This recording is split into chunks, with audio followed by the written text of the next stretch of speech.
fuel for our economic engines. The billions of dollars flowing into New Jersey, whether it be through direct assistance to our families and businesses or support for state and local governments. This is the stimulus we need to propel our state's economy forward.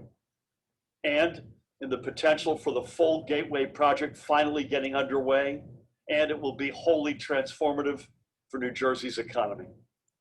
Despite every challenge and hardship that we face, I have never been more optimistic for the future of New Jersey. And we have a clear plan to get us there. And we will get there together. Thank you all, and I wish you the best for a successful summit, and God bless each and every one of you. Okay, thank you. The governor wanted to be with us, but his schedule didn't allow, so we recorded that. So thank you very much. At this time, I would very much like to introduce the chairman of our board. His name is Tim White. He's a dynamic executive with River Crossing Strategies. And Tim White, say hello. Hi, everybody. Thank you for coming out this afternoon, and thank you to all of our sponsors for making this happen. Thank you, Jim. Okay, we're gonna continue to move on. I'm gonna do a little bit of ad-libbing here because we're still having some problems with our moderator, Tom Bergeron from ROINJ. We're gonna keep working with him to get Tom online. In the meantime, I'm gonna continue to move the program forward. At this time, I would like to introduce our keynote speaker. His name is Chris Meade, and Chris Meade and I go back a whole bunch of years, probably more than him or I care to say. And I'll read a little bio. Chris is the president of the Magicians of Main Street. Chris served as a senior vice president at the Association of Chamber of Commerce Executives. That's where I met Chris upon my joining that great organization based in Washington, D.C. And previously served as the vice president of what's presently called the International Economic Development Council. Chris spent a lot of years writing a book because he spent so much time with chamber executives all over the country. That book was called The Magicians of Main Street and was featured on the cover of the Wall Street Journal. I asked Chris to join us today because Chris has traveled the country and has spoken to people that have my position in many communities, large and small. And he's got a wealth of knowledge, and he has seen the good, the bad, and the ugly about things that work well in other communities. So please, let's welcome Chris Meade. Welcome, Chris, and thanks for being with us this morning. Jim, thank you very much. And thanks everyone for coming, virtually, so to speak. I'm going to share a screen with you, and let's keep this show on the road here.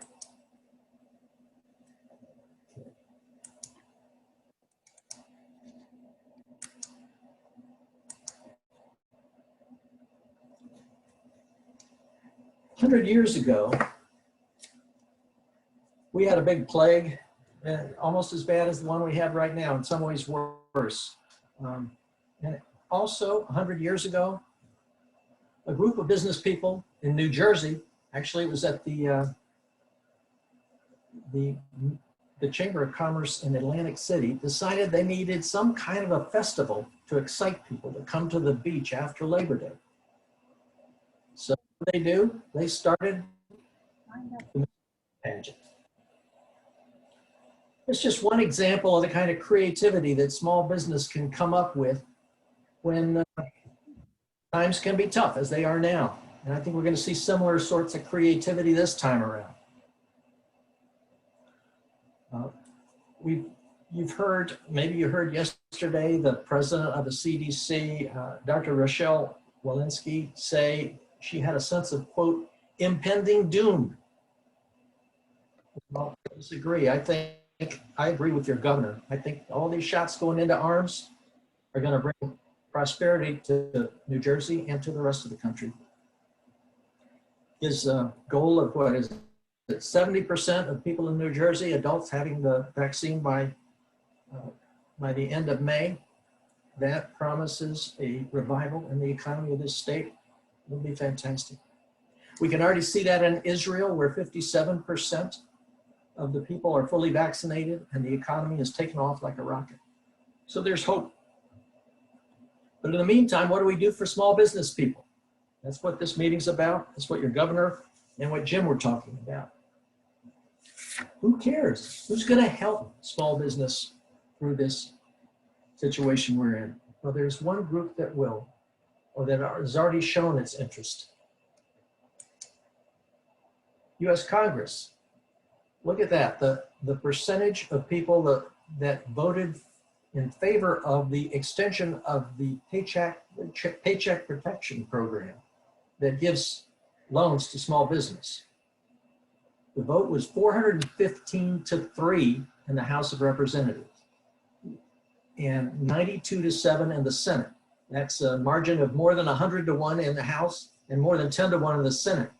So somehow Democrats and Republicans who we think can't get along found a way to support small business. And why is that? This country loves small business. It's motherhood and apple pie. Sometimes small business is mothers serving apple pie. Small business employs nearly half of American workers, responsible for a large percent of our economic growth and our technical innovation. You have an entrepreneur from New Jersey who did a lot to promote innovation. His name was Thomas Edison. He was a small business person at one point. He was active in a couple of chambers in northern New Jersey. Small business is you and me. It's the person behind the lunch counter or the small warehouse or the dentist or the laundromat owner who sponsors the local football team. We want small business for its powering our economy, its goods and services, its contribution to our social networks and our civic soul. So what can we do to help small business, our friends in our community, get through this? Here are 4 ways.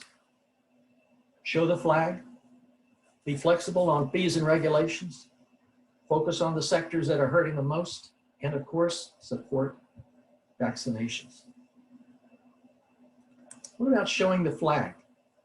Well, first of all, and this is maybe addressed especially to the public officials, although I think you're already doing this, listen to your small business people. What are their pain points? What can you do to help them through what they're going through? Listen to them. And in the words of Jessica Walker of the Manhattan, New York Chamber of Commerce, elevate their voice. They don't know, small business people, Main Street business people don't always have an easy avenue toward getting public officials' attention. You can do that. You can magnify their voice to people who can help them, whether they be the governor or senators or whomever. Show your pride in it. The Business Council of Westchester made a big video promoting their small business and otherwise supported their small businesses through COVID in all kinds of ways, hundreds of ways. They have had their highest renewal rate in their entire history of the Business Council, which is pretty amazing considering how difficult the economy has been for a lot of the owners. And of course, visit these businesses, visit them very publicly.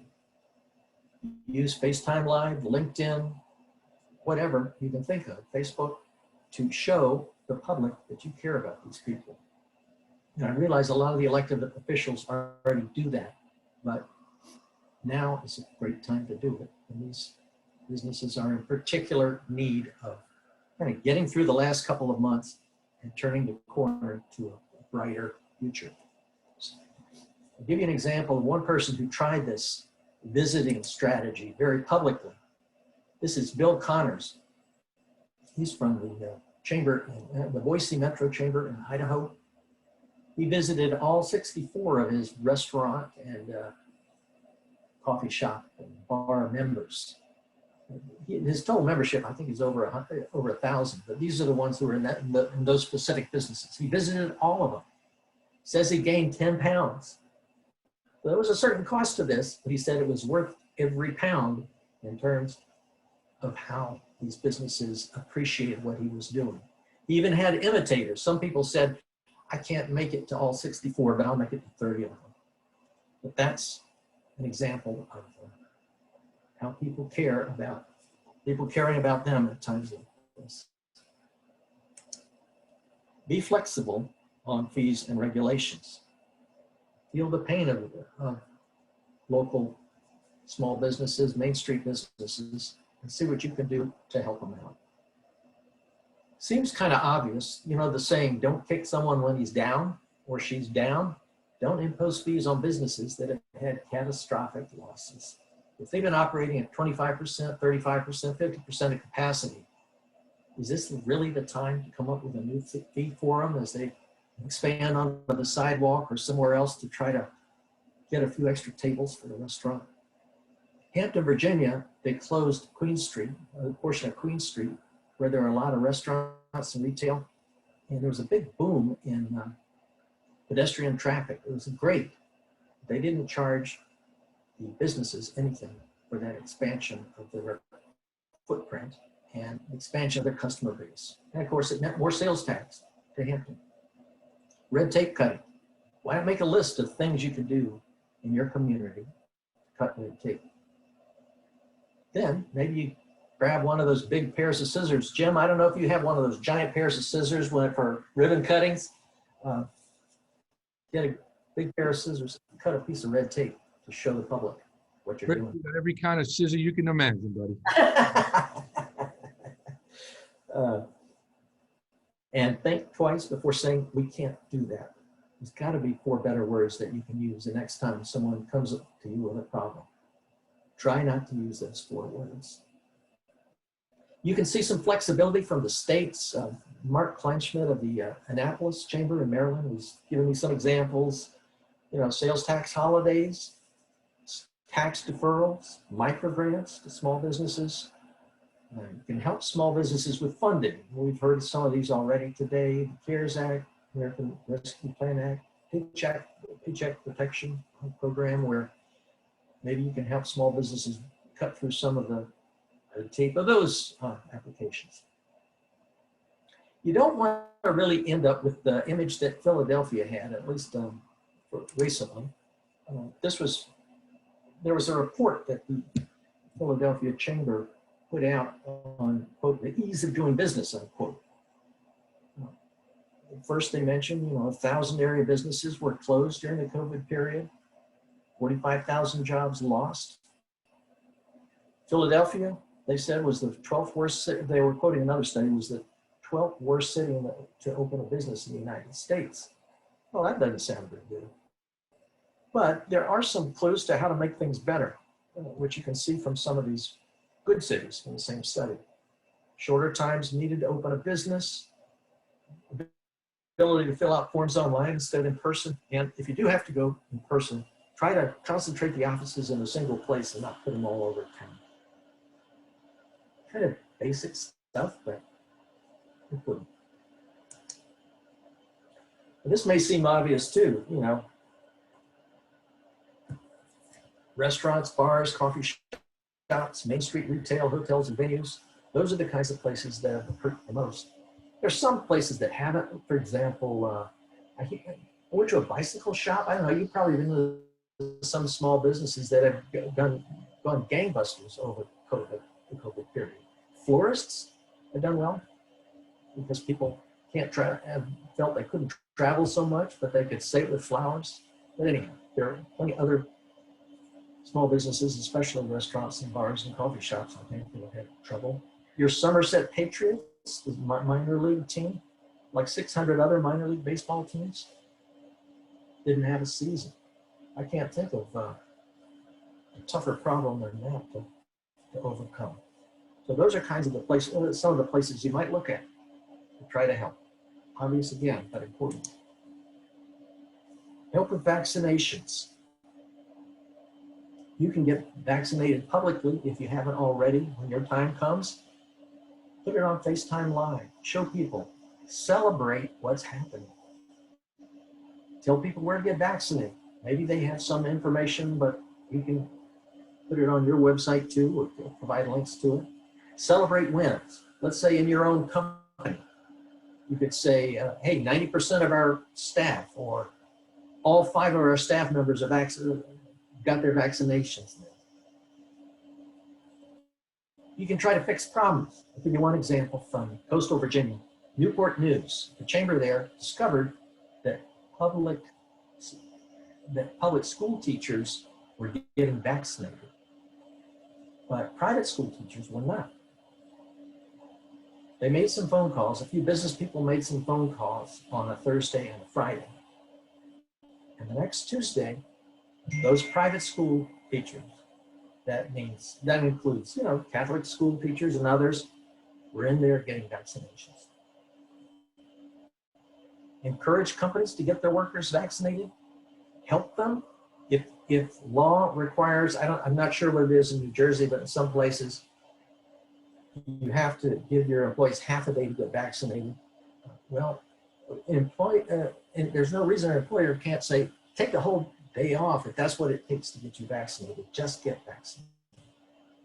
And that's something that the Worcester Chamber of Commerce, which has done a whole lot for small businesses in central Massachusetts, has encouraged.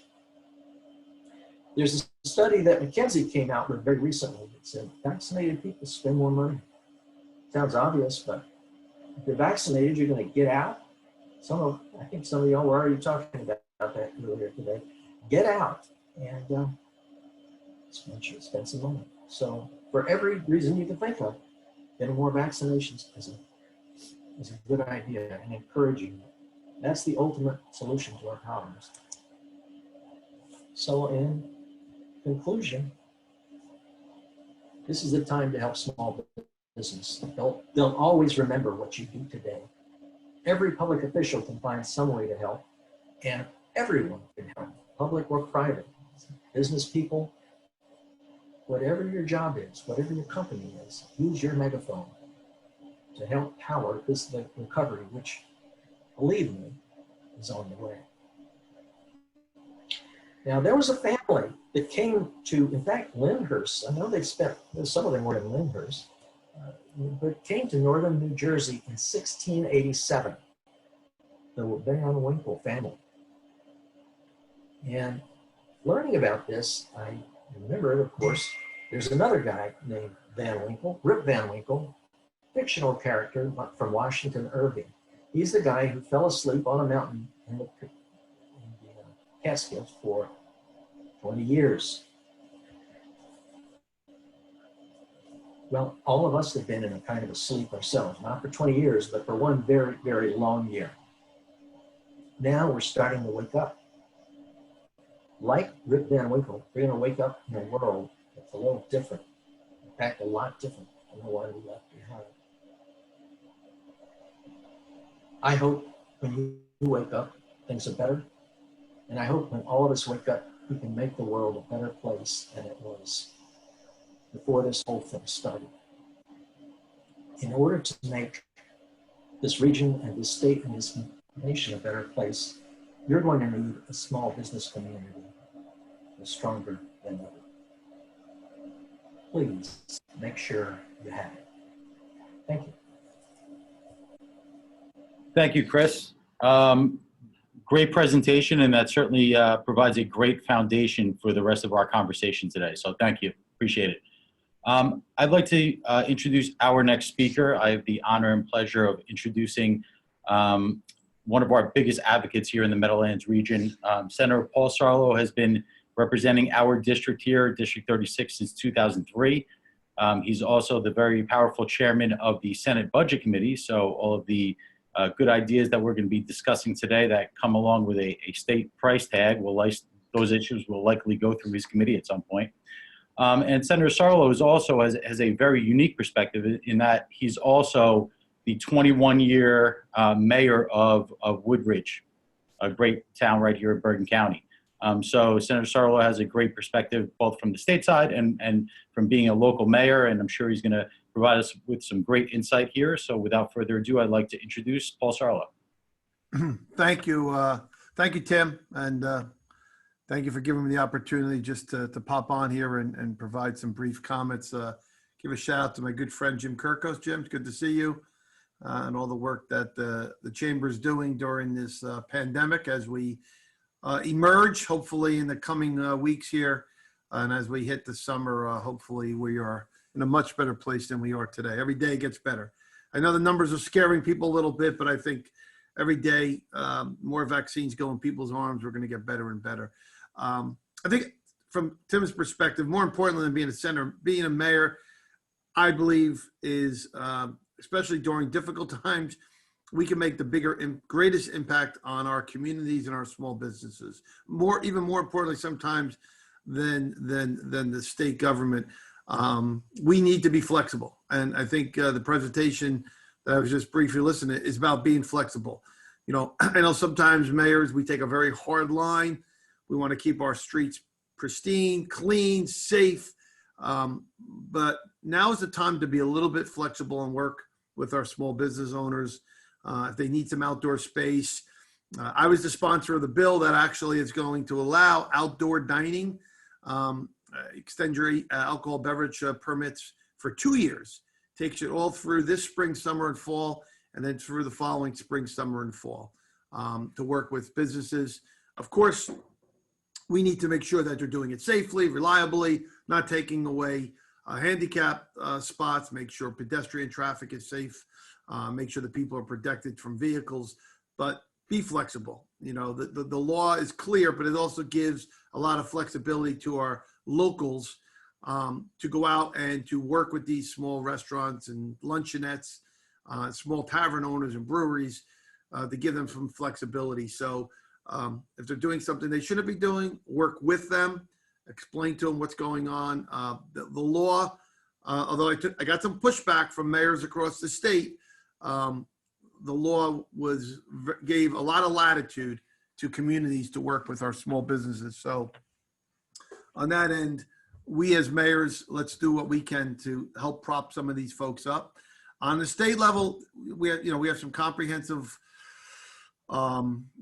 federal dollars now that are going to be flowing into the state of New Jersey. It's the most I ever seen. I think it's the most we will ever see in our lifetime. A little concerned about it.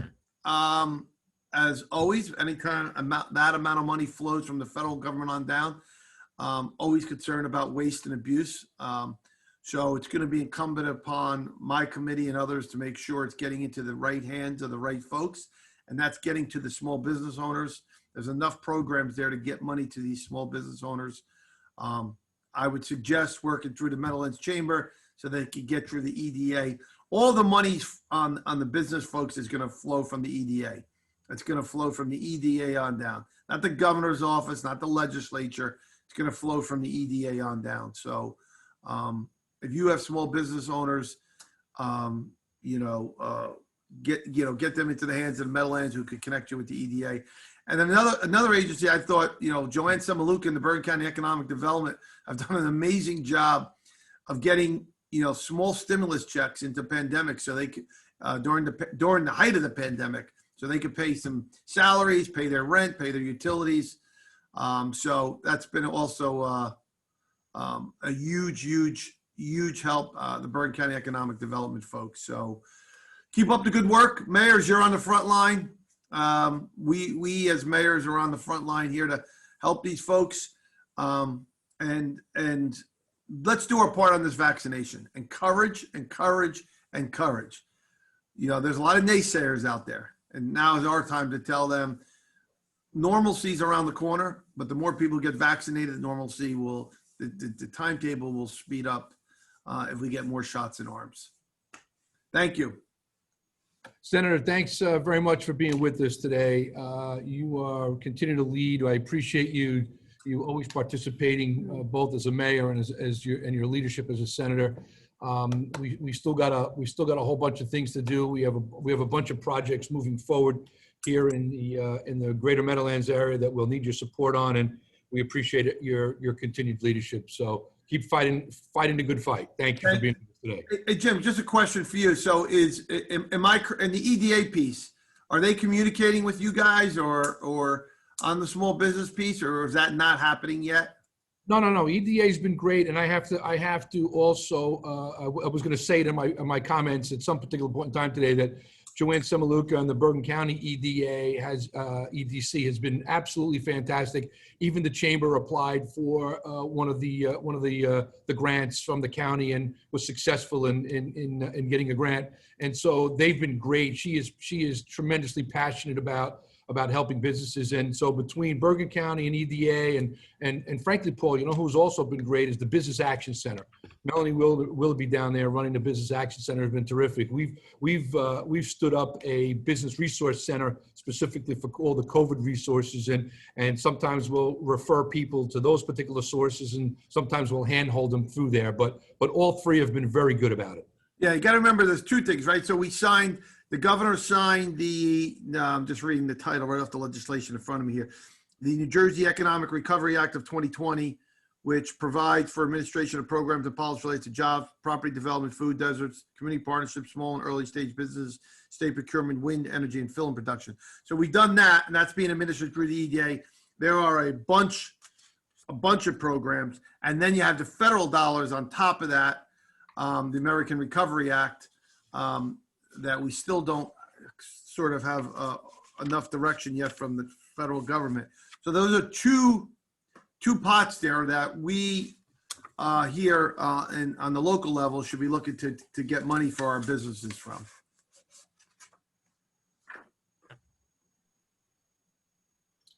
All right, thanks again, Senator and Mayor Paul Sarlo. Appreciate your continued leadership. We're going to jump now to another mayor who's not from the immediate Meadowlands area, but I met Mayor Faramasca through a new staff member here at the Meadowlands Chamber, Michael Knaus. And I thought after speaking with Mayor Faramasca from Hanover, I thought it would be awesome for him to share some of his perspective and some of the things that he's done in his community. Mayor, thanks for being with us today, and please jump on. Thanks, Jim. Appreciate the opportunity to work with other mayors throughout the state, listen a lot, learn a lot, and hopefully come up with some ideas that I can bring back to Hanover Township. Let me tell you a little bit about Hanover Township first. We're a suburban town in eastern Morris County. We've got deep colonial roots. In fact, we're celebrating our tricentennial year. Our population is around 14,000.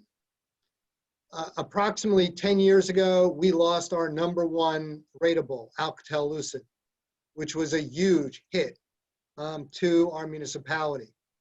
As a result of that, we had a bootstrap and really look to the future as to what we were going to do. We formed what was called an Economic Development Advisory Council, and EDAC was very, very successful in helping us build and attract businesses. And some of the learning that we had 10 years ago, we're applying today in terms of now the job is retaining those businesses and helping those businesses succeed. When I look back 10 years ago, first and foremost, it was an inside-out approach. We needed to become more service-oriented. We needed to become better listeners. We needed to become more responsive to the needs of the business community. We conducted something called Making Connections, which was a forum where we invited all sorts of smalls in, along with brokers, to listen, provide them information as to what we were doing. We learned a lot.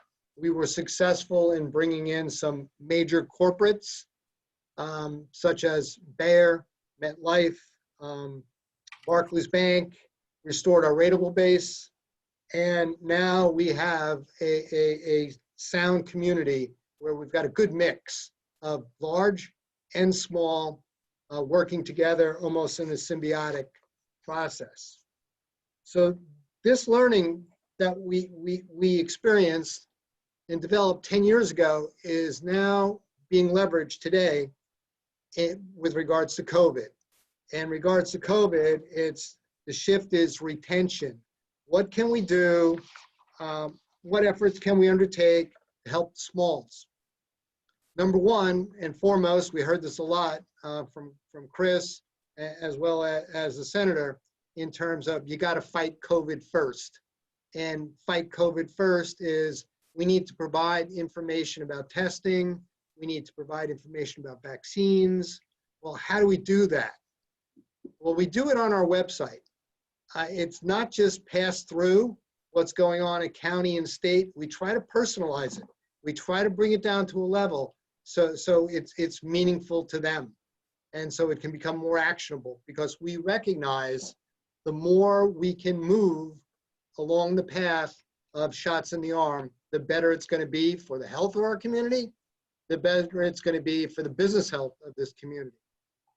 We also have what I would consider to be an elderly population. From a demographic standpoint, Hanover Township, 30% plus of our population is seniors. They have unique issues in terms of, how do I get the shot if I'm incapable of driving out to, the mega center to get the shot? What do I do? So we're very helpful in trying to be supportive of that as best we can. In addition, following the leads that you've heard about from both Chris and the senator, we have conducted an evaluation of all of our ordinances. We've reviewed our ordinances with the goal to identify, hey, what can we do in Hanover to make it easier for the small to survive? Well, an example of that is the relaxation of outdoor eating and dining. What we didn't want to do is say, okay, you can do it, and then have them run through the maze on how to do it. So what we did was we created what's called a site plan exemption committee. And that site plan exemption committee had two responsibilities. Number one, promote safety. Number two, to shepherd the small through the process. So instead of it taking months for them to get a permit to allow them to enable to do it, let's see if we can do it within weeks. So we were very successful. I think that's key learning. And we just revised our resolution at our last township committee meeting to affirm that we are doing it again this year, because the weather is going to break, spring's going to come, we're going to be in a better position, and we want those businesses to take advantage and participate in it. In addition to what you'd call these tactical things, we're working on some strategic things as well. We fielded outreach surveys. We really want to get an understanding of needs. One of the large needs that came in is we have something called the Morris and Erie Railway in Morris County. And they have something called the Santa train. Well, the Santa train, when it's up and running, can bring 5,000 visitors a weekend to Hanover Township. And remember, our population is 14,000.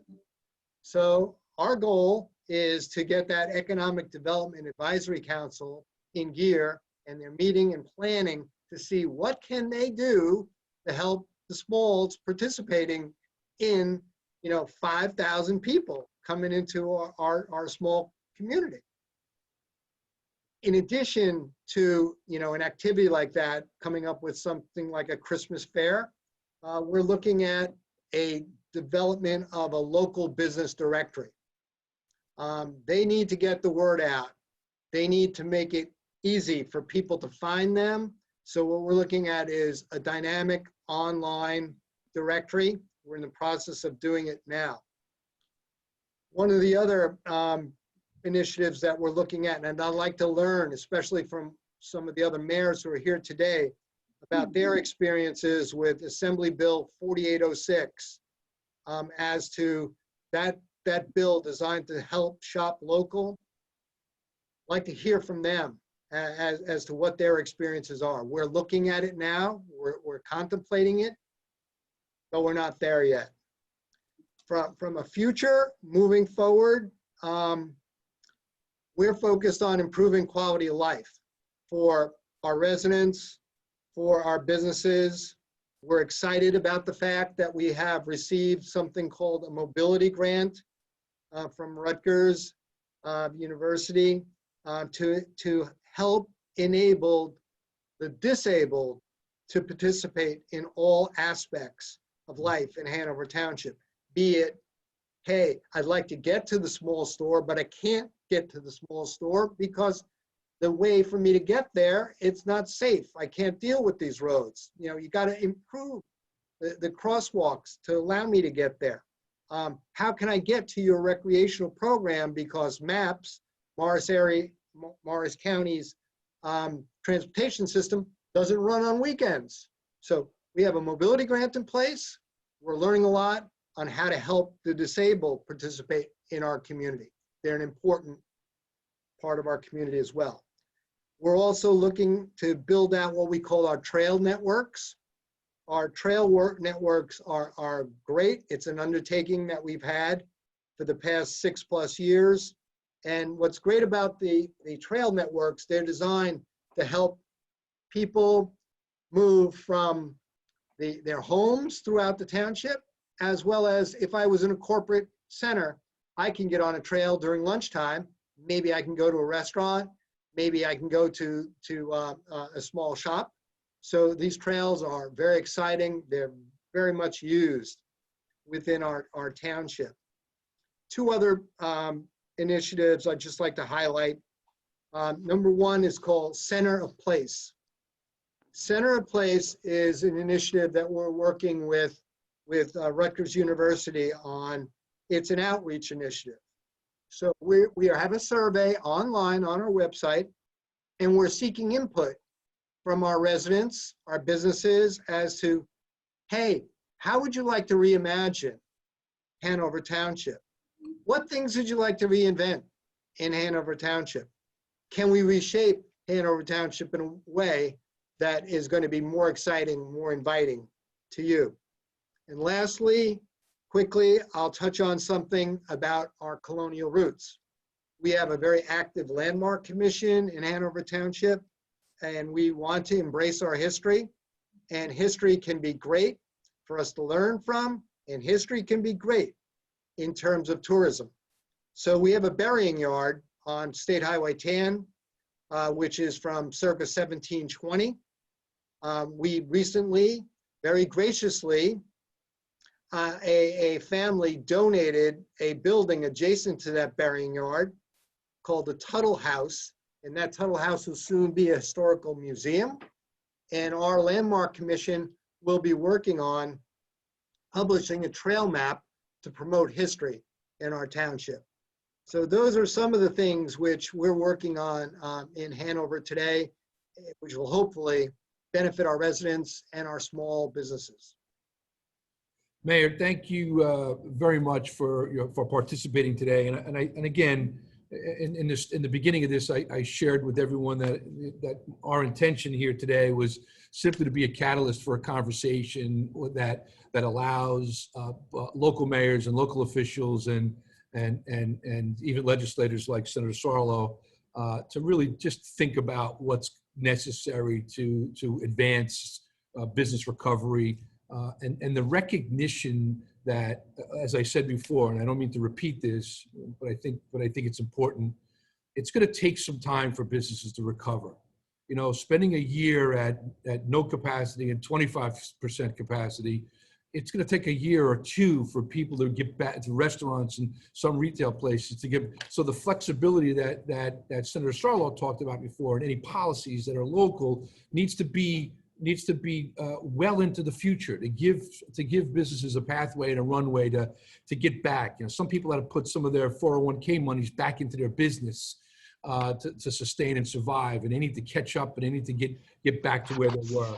And there's no better time for us to look at how government can play a role in business lives. And people like me that represent business organizations, we tend to want to partner with government officials, but we tend to want less government, right? We recognize there's a time for government. This is a time for government policies, right? This is a time for government assistance to help on a local level, on a county level, on a state level. And I'll tell you what, I'm pretty proud of what's happening in New Jersey across the board, from local to the state, and in all of those kinds of capacities. We're saving a lot of businesses, and we just need to recognize it's not going to go away quickly. So Mayor Farmasca, thank you so much for sharing your experiences out in Hanover. I wish you lots of luck, and we'll continue to build a relationship so we can talk some more in the future. Thank you. Thank you. I would like now to turn to introduce Dr. Nizar Kafaya, who is the President and CEO of Hudson Regional Hospital. Hudson Regional Hospital is our presenting sponsor today. And Dr. Kafaya, thank you so much. Before Dr. Kafaya will introduce Mayor Phillip in a second, but I'd just like to share a little bit of something about Hudson Regional Hospital. HRH, as I call it, is a premier acute care healthcare facility located at 55 Meadowlands Parkway in Secaucus. The hospital has more than a dozen top doctors and is ranked by Castle Connolly among the top healthcare facilities in New Jersey. Its Institute for Robotic Surgery is accredited as a center of excellence in robotic surgery by Surgical Review Corporation. Among the many distinctions, Hudson Regional designed the first drive-through COVID testing site in New Jersey and is the designated Hudson County COVID-19 testing site. Plans to expand its world-class healthcare services for all Hudson County and beyond through facility acquisitions, and some new specialty practices are currently underway. And Dr. Kafaya, thank you for your continued support of our organization and all that you do in your communities, especially Secaucus. Welcome for being here today. Thank you so much, Jim, and good morning to everybody, all of our mayors here and esteemed colleagues. I know some of you may think that it's unusual for a hospital to take such interest in a mayor's conference, but we see time and time again that the quality of healthcare is often used as a measure of success of a community, and therefore we see ourselves as partners in this advancement of this in this region with the mayors. As Jim mentioned, Hudson Regional Hospital is in expansion mode. We already serve all the residents in Meadowlands region, working closely with our beloved Mayor, Mike Ganelli, whether it's through our emergency department, our surgical services, our OB services, or any other types of clinical services that we provide throughout our healthcare system. Jersey City represents an important part of our current service platform, and it is a focus of ours as we expand our healthcare network. I've had several opportunities to work with Jersey City and, of course, Mayor Steve Phillip, and I'm thrilled to be serving his constituents now at Hudson Regional Hospital. Of course, our hospital is just like any other business that had to go through many of the challenges during this COVID pandemic. I'm very proud to say that during this whole pandemic that we have not laid off a single employee, and we've done our best to represent our healthcare system and serve our community well. I've also had I was privileged to attend one of the recent speeches that Mayor Phillip has given, where he spoke about his family, which was fascinating, with a fascinating account of the genesis of his commitment to the public service. Of course, it's particularly satisfying for me to introduce him on behalf of all of the dedicated healthcare professionals at Hudson Regional Hospital. Present to you, Mayor Steve Phillip. Hey, thank you, Nizar. I really appreciate that. It's good to see you here. Hopefully I get to see you again in person. And it's nice to see all the mayors. I figured I'll add a little bit about kind of what we've seen on the Jersey City front and the steps we're taking around small businesses. And maybe there's some insight that could be helpful to some of the smaller municipalities, some of the larger municipalities. Ultimately, we're all in this together.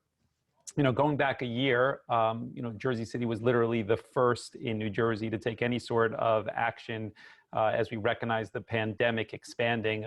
We actually had shutdowns prior to the state of New Jersey. We were one of the first in the country to take any sort of action. About a month and a half prior to that, we also started to recognize that it might be important to stockpile PPP. And we started to increase our orders at that time, which ultimately ended up proving to be very, very helpful as the pandemic obviously expanded and more mass closings ultimately manifested itself. Those decisions lent itself to be important not only for the safety of our community, but also really important for how we use some of those decisions at the time and then in the decisions after towards our small business community. You know, if you think about the PPP, we use that not only to do mass distribution and literally mailing every resident packets of PPP, but we also used it as a tool to incentivize businesses to interact with the city for testing. And when they did that, we would actually provide them more and more PPP in order to facilitate their reopening. So everything that we did and every tool that we had, we tried to think about ways to leverage that in order to maximize what we were trying to achieve. Not only just handing something out, but thinking about the end client and what we were doing. Over the last year, we've tried to maximize our city resources in how we approach our small businesses by reshuffling our public projects that we had on deck for this year and for next year. And that's a small thing, but a significant thing that every municipality can do. Thinking about the streets that were going to be repaved and inconvenience a business, better to do that when they're closed as opposed to doing that when they're open. Thinking about the sewer work that was going to be done that could impact a small grocery store. Better to do that work when they were closed rather to do that work when they're open. So if you think about all of our public projects that we've done throughout the last year, we've done significant amount of things by reshuffling the deck that I think ultimately helps some of our smaller businesses here. We've also done grants like many of you. We've done $20,000 grants for 750 small businesses here in Jersey City. We had a very, very robust program around that. Thanks to federal dollars and private dollars that we raised. So it was a combination of both. Hopefully the next round will allow us to do that again, because I think ultimately the only way that we're going to be able to see some of these businesses survive is not only us holding their hand, but it's going to be dollars ultimately that are going to come from the federal government. And then finally, I would say about thinking about the ways that you use things that you're doing every day. All of you are promoting vaccinations as an example, and thinking about how you can enhance that program towards small businesses. I'll give you a small example that we're doing in the Jersey City front is, for example, this week with the governor speaking about prioritizing or opening access for certain frontline workers, grocery stores, restaurant workers, porters, postal workers. What we decided to do was think about the allotment in our vaccine program, which has been the Moderna program primarily with some J&J. Now we're taking our J&J shots and we're giving it primarily to those frontline workers, really only to the frontline workers, because we recognize the fact that it is harder for those low-income workers to take 2 days off for the 2 shots as opposed to 1 day off. So I think small things like that has made a very, very large difference with regards to how the business community views us here in Jersey City as a partner. We've tried our best to be mindful of them in every single decision that we make, because ultimately we know that our success is tied to their success. And I feel like for the most part, the business community here has been very, very large supporters of the decisions we've made over the last year. So that's the big picture. And I guess as we get into conversations and questions, I think we'll all drill down a little bit more. Thank you, Mayor. Appreciate your comments. And listen, quite frankly, as again, someone that leads a business organization, I want to thank you. While there's other business organizations like the Hudson County Chamber and so forth, we have lots of members that are from Jersey City, and frankly, you come with a really high regard because of your cooperation. All of your people in economic development, both in Jersey City and Hudson County, do a really good job. We partner well with them, and that has to start at the top. That has to start with a directive by people like yourself and the other mayors that are on the line. And so, as someone that doesn't get to make any decisions and only gets to work and help with people when it comes to public policy, we appreciate that, and we appreciate the the business friendly attitude and the can-do attitude. So thank you for your continued leadership in Jersey City. Thank you. All right, we have a couple of more mayors to speak before we get into Q&A, and it is my pleasure I'm going to introduce both Mayor Mike, as we call him, Mike Kennelly in Secaucus, and Mayor Frank Nunziata in Rutherford. Both of these mayors are incredibly passionate about their communities. I love the texts and the tweets that I get from Mayor Mike in Secaucus, and he's I don't know that I know very many people as passionate about him helping his community, both on a quality of life and a business standpoint. Mike, you and I work on lots of things together. It is absolutely my pleasure to call you a friend, but more importantly, I'm proud of the role that you play as the mayor of your community. You wear it as a badge of honor, and it is welcomed here by people like us in the business community. So, Mayor Mike, please take us away. Thanks, Tim, and thank you for all the mayors for being here. You know, Secaucus is a small town, but we're really not that small. We're a town of 22,000 people, but the industrial base here is really, really big. You know, the town was built in such a way under Mayor Amico that he built it around the industrial base. So we have like 100,000 jobs here from that base. COVID was really tough on us. You know, some businesses have closed. Hopefully they reopen, but we don't know. Some hotels have closed. Hopefully they reopen. We don't know that for sure. But I understand the personal problem they have, and I understand the personalities that go with it. You know, some of the things that we did, and we were one, and Hudson Regional's on the line, you know, they started the first testing site in the area, probably in the state. They did, and Riverside also started the first testing site. We started off with testing. Now we're into vaccines. We administered over 5,000 vaccines already. And Hudson Regional, I thank you for, I think you're over 300 already, so I got to thank you for that. So that's something that really needs to be done. And you said it several times, you got to get the needle in people's arms. You can't be hesitant about getting this shot. You know, it has to happen. It really has to happen. And we're doing it today. We're doing it tomorrow. We're doing it every day we possibly can. So hats off to that. You know, we did the J&J too, which is only one shot, which is much easier than Moderna, which is 2 shots. But, you know, it's really a little bit of struggle. Some people don't want to get a vaccine, and that's something we have to work on, getting over that hurdle. You know, through the Hudson County Small Business Grant, and I know Mr. Phillip spoke about it, we had over $660,000 go to small businesses, and approximately $112,000 went to rental assistance, which really helped those folks out. You know, when you're giving money to a small business, you're really helping them out. You know, a lot of times you walk down the block and you see these businesses are closing, and we don't want to see that. We really don't want to see that, because they really are the backbone of what this town is about. We got a ton of hand sanitizer donations. We had mass donations. You see right here. Anybody likes it, we got it. We got tons and tons of pallets of hand sanitizer to give away. And that's something that goes a long way. And it just shows what kind of support we have from the community, because most people, we found out, that are in the medical field, they're donating masks. There's people that make masks, and they're donating it to everybody that needs them. You know, we tried to get involved with our businesses with outdoor dining. We waived all the fees. We actually set up tents for them. We have Borelli's has a tent now. Blackjack Mulligan's has a tent now. Plank Road has a tent now, and we set them up for them, and we really get involved with them. So I really think it's up to us. It's really up to us to change what's going on. COVID is here. COVID is staying a while, and I think it's gonna, you know, I think it's the needle's gonna be arms. It's gonna drop down a lot, but it's up to us as mayors to really get out there and do what we have to do.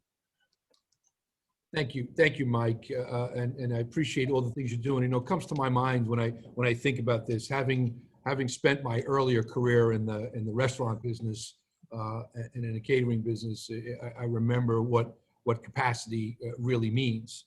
And I think about something that Chris Meade said at the start of our session today, you know, and what Senator Sarlo did about flexibility, and let's find a way to say why not. And we can't do that.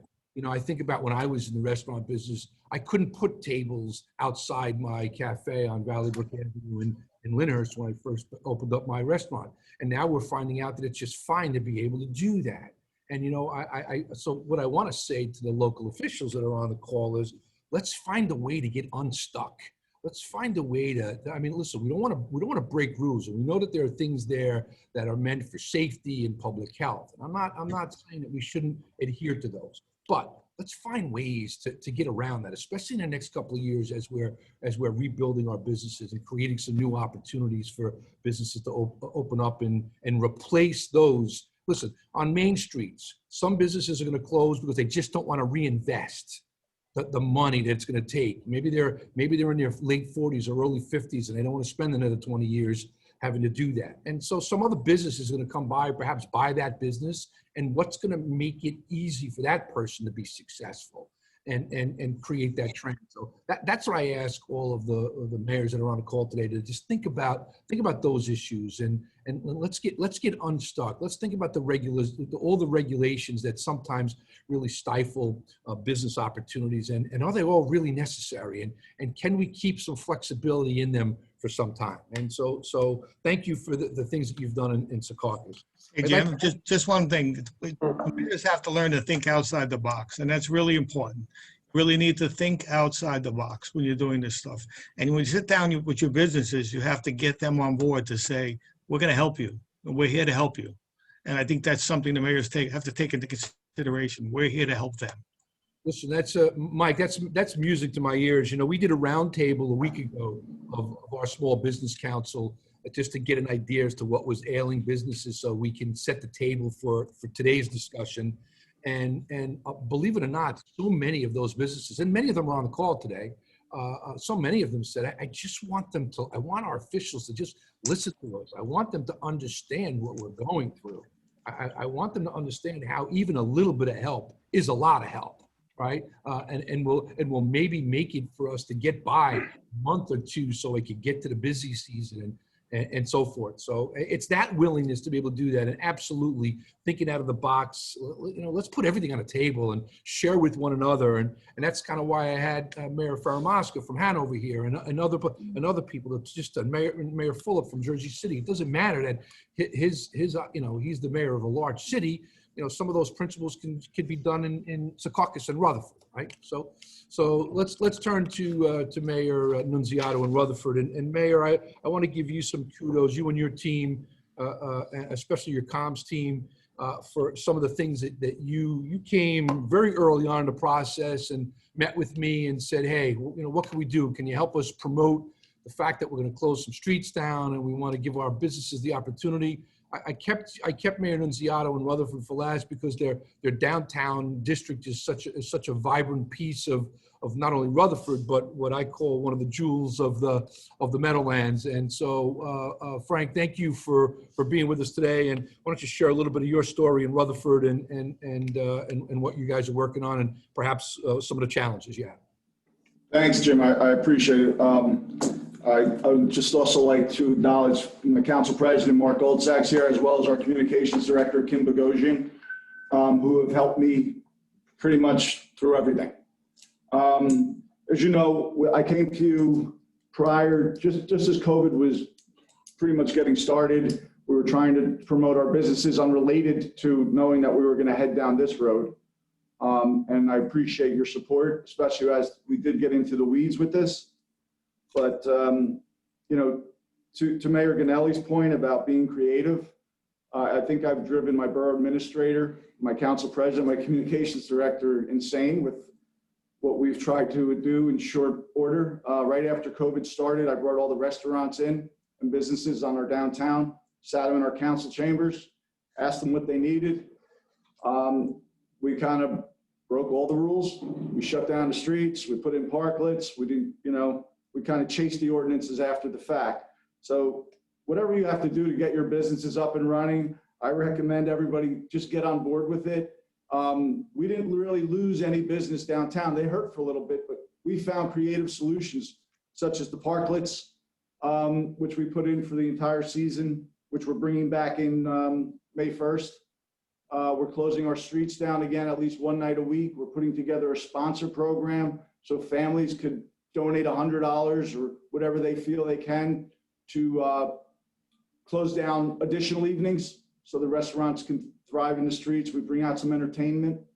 You know, we're trying whatever we have to do. Kim's working on a new press program so we can get out a lot more you know, attention to what our businesses are doing, what different events are going to start happening in town. And we're working on a passport program, which was created, I believe, in Harrison, Kim. Which, Mark, can you want to explain that a little bit? The passport program, I believe, I'm sorry. Thank you. We've been doing so much here. So the passport program will allow the borough to secure what's called novelty passports and secure sponsorship for that. Patrons will be able to have their passports stamped during a predetermined period of time. And once a page in the book is filled, participating restaurants of customers of choice will receive 15% off of their purchase at their final destination. So that's just one of the many initiatives that Mayor Nunziato and the rest of our team is trying to put in place once the summer kicks in and starts, and we see an influx of people coming to our downtown. And the last point I'll bring up is, so last week we met with a celebrity chef who was considering Park Ave for his next location. So I asked him, why you historically you go to the Jersey Cities or the New Yorks, why Rutherford? He says, because this time we want to go where it starts, not where it ends. So I think a lot of the programs that Kim has come up with, and Mark and myself, as well as the rest of our council, are creative. As to what Mayor Ganelli said, you have to think outside the box. If anybody has any questions or would like any ideas about what our future plans are and some of the other programs we're working on, please feel free to reach out to us. You can get us through Jim, or you can reach out to communications@boroughofrutherfordnj.com, which is Kim. So we're here to help. We're one family, we're one Meadowlands, so we need to all work together. Mayor, thank you very much. And I'd like to make this commitment to all the mayors that are on the call. And we're going to be doing some things here. Chris Meade early on in his program and his keynote talked about raising the flag. Well, raising the flag means really just about visibility and letting people know what's going on. And one of the most difficult things I think that municipalities face, and sometimes even organizations like ours, is our ability to market all the good things that we're doing. Our ability to communicate that to the broader community so that people know about that destination, that sense of place that so many of you have, and we're trying to create in all of our communities. And the way we do that is just greater communication, social media, participation, working with one another, like on a day like today. And so my commitment to all the mayors that are still on the call is to help you communicate what's going on in your communities and what you're doing in your communities so that the broader world knows about it. As many of you know, we operate the Meadowlands Live Convention and Visitors Bureau as a division of the Meadowlands Chamber. And we do that because the destination-related economy here in what I call the Greater Meadowlands, which is frankly inclusive of Jersey City, is so really important to this whole region. And it's a dynamic, growing, evolving engine, and it can be an engine. In our particular area right here in the Meadowlands, with the American Dream finally coming to fruition and showing the ability to attract people to it, how do we get people into the local communities? People want that local flair. It's in our interest, best interest, and you have my commitment to talk about what's happening in all of your communities. So let's continue to partner about the creative things that you're doing. I love the Passport program, Councilman, and I think it's great. It's very creative. It's a way to get people into your communities, and every time we have the ability to bring big events, back when the numbers are, our capacities are opened up some more, as we get more vaccines, we're going to continue to do things like that to bring some notoriety to the region and to all your communities. So thank you. Let's get into a little Q&A right now, and I've at our roundtable the other day identified a couple of people that are on the call that would like to share a little bit of thoughts. I'm going to start out with Jennifer Darby Metzger, who is a residential and commercial realtor located in Lyndhurst. And Jennifer, you had some really good points that you made at our roundtable discussion the other day, and please share some of this. And the best part about today is it's not only learning, but it's a listening session. And so I want to spend the first couple of minutes now in our Q&A and letting our officials hear from some mayors and hear from the businesses, and then we'll have some general Q&A. Jennifer, you with us? I am, Jim. How are you? Great, thank you. Thank you. I wasn't quite sure that you wanted me to speak, but I am certainly, of course, always happy to, stand up and talk at any time that I can help contribute. And I've learned a lot on this call, so I do appreciate the time. And this going on. It's been really great. We had just talked, I jumped on the call last week and we were just talking about small business, and I think you had kind of liked what I shared, was just that really running a small business is so difficult. You know, as an owner, sometimes I think people forget the fact that we're not only the owner of a business running a small business, but sometimes we're doing the marketing and the accounts managing and the human resource department while trying to be a leader and a visionary and all those things. So we wear a lot of hats as owners, and it's a lot. And navigating COVID and, you know, the PPP and all these things that we've had to do has been a lot of work, a lot of complication. And the chamber's been great. And here in Rutherford, I'm actually in Rutherford, but our town has been wonderful. And the Mayor Nunziato and everyone have been really tremendous leaders, really navigating us through that. I will speak, the one thing that I think that you appreciated was, you know, sometimes some of the other businesses like a real estate company might get lost a little bit in the mix, because really, like we said, of course, the focus has to be on the sectors that are hurting the most, and that's definitely the restaurants. But small businesses like our own business, you know, everyone I think believes that real estate is, you know, real estate companies must be doing great because the real estate market is so wonderful, and it really is, and we're thankful for that. However, with the shortage of inventory, real estate companies aren't profiting more, making more money. We're struggling just to be flat or equal or just where we were before. And we're also pivoting and recreating ways of doing business because so much has changed. And we have been on the front lines. You know, we've been in people's homes from the day one. They were in the middle of moving and the shutdown happened and their stuff is on a moving truck. And we really had to come to their rescue. They were homeless. So we've really been working so hard through COVID. And I think you liked what I was saying, Jim, about, you know, real estate agents, particularly residential real estate agents right now. We're running around and we're taking buyers out and we're showing them homes.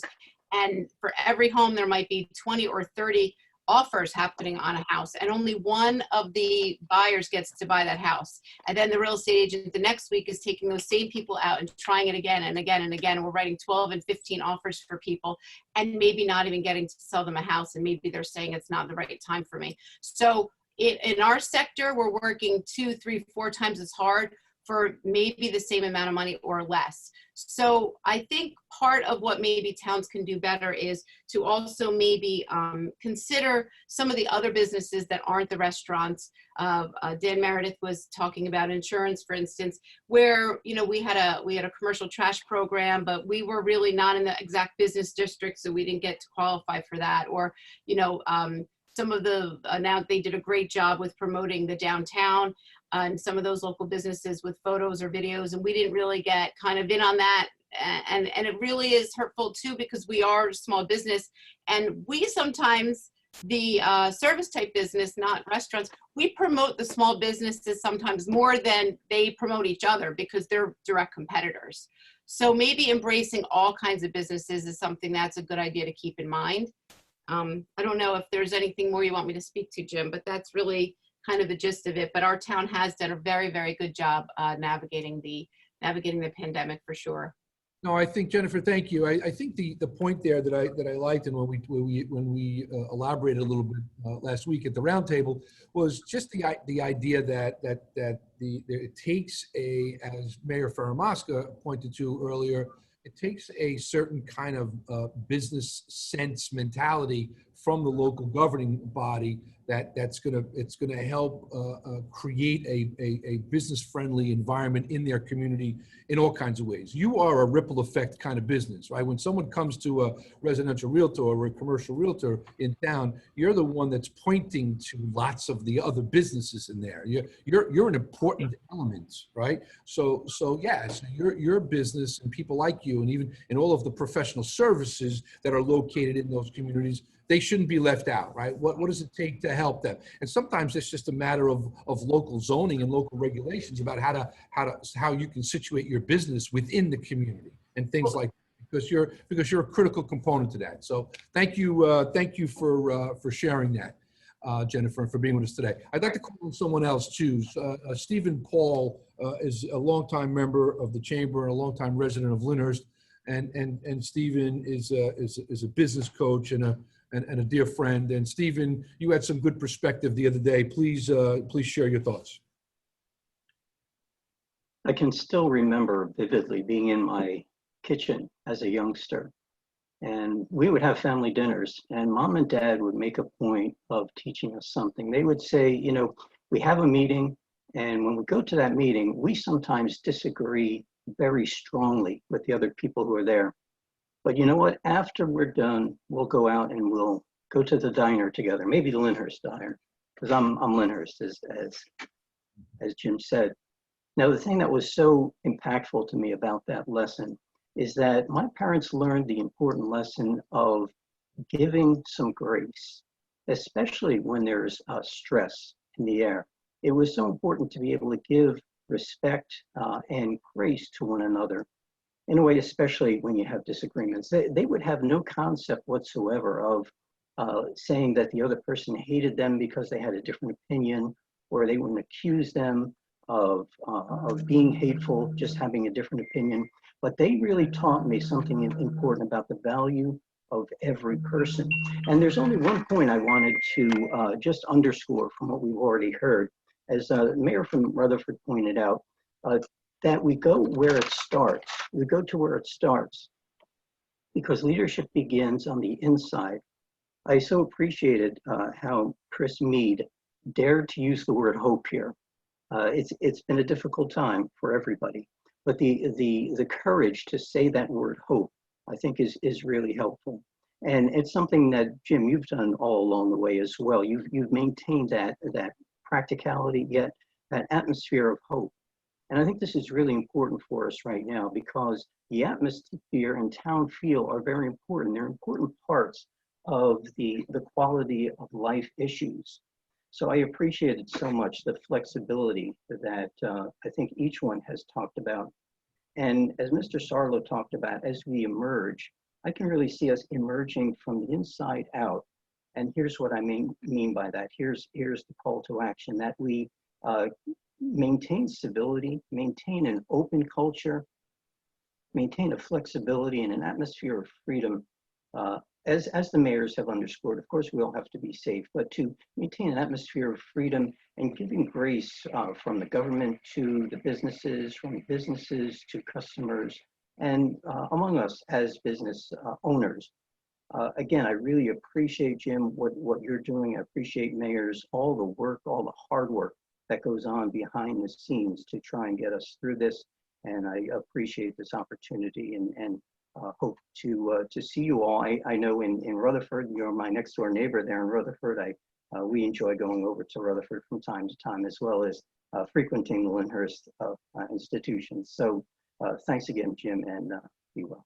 Thank you, Steve. You know what comes to my mind there, Stephen? It's body language. I use that word a lot, and I talked about it earlier. So when Mayor Nunziato calls all the restaurants together in his community, and Mayor Ganelli walks the streets of Secaucus and opens up the door and just says, "Hey, how you doing?" You have no idea what that body language means to the psyche of businesses. There's a certain sense of confidence. There's a certain sense of partnership that really lends to the not only the credibility of the community, but it just motivates small business owners. And you know, this pandemic has taken a psychological toll on so many people. And you know, I'd be a liar if I said to you it wasn't hard coming to work some days in March or April of last year and trying to figure this stuff out. I wasn't sure that the chamber, that our organization was going to survive and exist, you know, back then. And so, you know, you buckle down, you put on your best face, you go there and you just knock down the roadblocks and you create that hope and you work together and you find your way. And quite frankly, we've found our way through this. We've weathered the storm as an organization, and we've been able to open up our arms and carry lots of businesses and members along the way.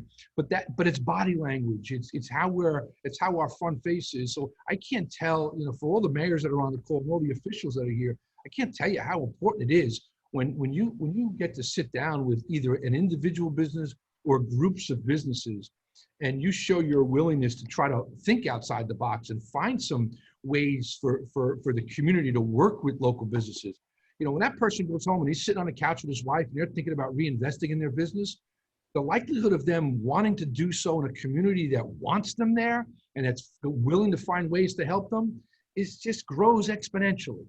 And that's one of the things I was hoping would come out today, and I'm glad it did. And so Stephen, thank you for that. Let's listen. We're just about at the time where we said we would close, and I want to give the mayors a chance to either ask any of the businesses that are on the line or ask the other some questions. Who's got a couple of closing questions and comments that we could take away from today?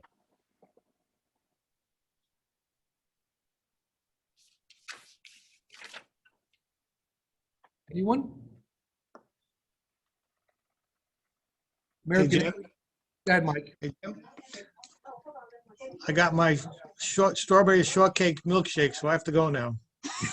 We did these for all the employees. All the employees in town are getting a milkshake or a donut, and we hired a truck. It's called Carnival, and they did like 300 of these. So hats off.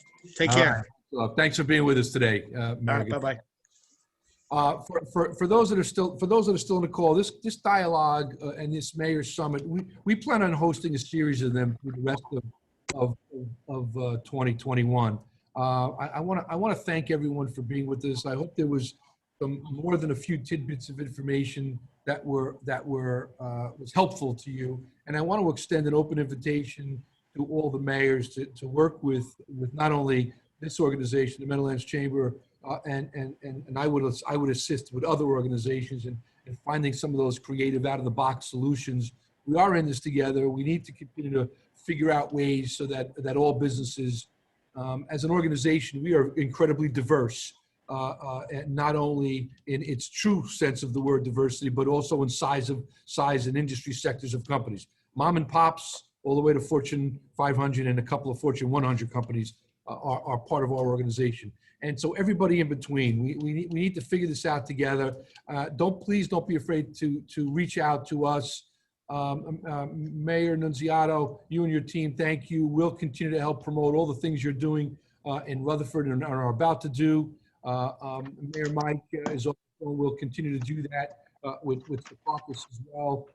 And Mayor Faramaska, if you come up with any new things that you're doing out in Hanover, please share it with Michael Canales and myself. And we will continue this conversation again in the future. So thanks everyone for being with us today. I hope this was productive for you. It certainly was for us. Let's keep the creative juices going. Thanks, Jim. Thanks, everyone. Have a great day. Appreciate it. Have a great one, everybody. Thank you, Chris. Well done.